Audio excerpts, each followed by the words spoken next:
మీ body పార్ట్స్‌లో ఇలా సడెన్‌గా black కలర్‌లోకి మారుతుందా? సమ్‌టైమ్స్ అది పెయిన్ గూడా ఉండడం లేదా? అది జస్ట్ నార్మల్ గాదండి. దాన్ని గ్యాంగ్రీన్ అని అంటారు. బ్లడ్ సప్లై కంప్లీట్‌గా బ్లాక్ అయిపోయిన బాడీ పార్ట్ స్లోగా డెత్ అవుతుంది. ఈ డెత్ టిష్యూని గ్యాంగ్రీన్ అని అంటారు. ఫాస్ట్‌గా ఐడెంటిఫై చేయకపోతే స్ప్రెడ్ ఫాస్ట్‌గా అవుతుంది. గ్యాంగ్రీన్‌కి మెయిన్ రీజన్ ఏంటంటే అన్‌కంట్రోల్డ్ డయాబెటిస్. డయాబెటిస్ పేషెంట్ వాళ్ళు ఉంటారు గదా! వాళ్ళకి అన్‌కంట్రోల్ ఉండదు. వాళ్ళకైతే మోస్ట్‌లీ వీళ్ళకే ఎక్కువవుతుంది. స్మోకింగ్ చేయడం, సెవెరల్ ఇన్ఫెక్షన్స్ ఎక్కువగా ఉండడం, మేజర్ ఇంజ్యూరీ రావడం, బ్లడ్ క్లాట్ అవ్వడం, ఇలాంటి ఏరియాలో ఆక్సిజన్, న్యూట్రిషన్ రీచ్ కాకపోవడం రీజన్.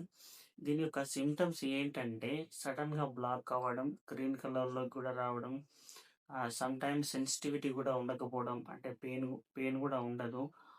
బ్యాడ్ స్మెల్ రావడం, హై ఫీవర్ అయితే ఫుల్ బాడీ కూడా డేంజరస్‌గా మారుతుంది. గ్యాంగ్రీన్ కొన్ని టైప్స్ అయితే ఉంటాయి. డ్రై గ్యాంగ్రీన్ అని ఇది బ్లడ్ సప్లైని కట్ చేస్తుంది. వెస్ట్ గ్యాంగ్రీన్ అని ఇన్ఫెక్షన్‌తో ఫాస్ట్‌గా స్ప్రెడ్ అవుతుంది. గ్యాస్ గ్యాంగ్రీన్ అని బ్యాక్టీరియా గ్యాస్‌ని రిలీజ్ చేసి మోస్ట్‌లీ ఇది డేంజరస్‌గా మారవచ్చు. మరి దీని యొక్క ట్రీట్మెంట్ ఏంటంటే ఇమ్మీడియేట్‌గా డాక్టర్‌ని వెళ్లి కన్సల్ట్ అవ్వడం. డెడ్ టిష్యూని రిమూవ్ చేస్తారు. ఐవీ ఇంజెక్షన్స్ అంటే యాంటీబయోటిక్స్ ఇవ్వడం, బ్లడ్ ఫ్లో రిస్టోర్ చేసి సర్జరీ కూడా చేస్తారు. గ్యాంగ్రీన్‌ని డిలే చేస్తే డేంజరస్‌గా మారొచ్చు. సో, దీన్ని డిలే చేయకుండా వెంటనే వెళ్లి డాక్టర్‌ని వెళ్లి కన్సల్ట్ అవ్వండి. మరిన్ని ఇన్ఫర్మేషన్ కొరకు మన ఛానల్‌ని సబ్స్క్రైబ్ చేసుకోండి.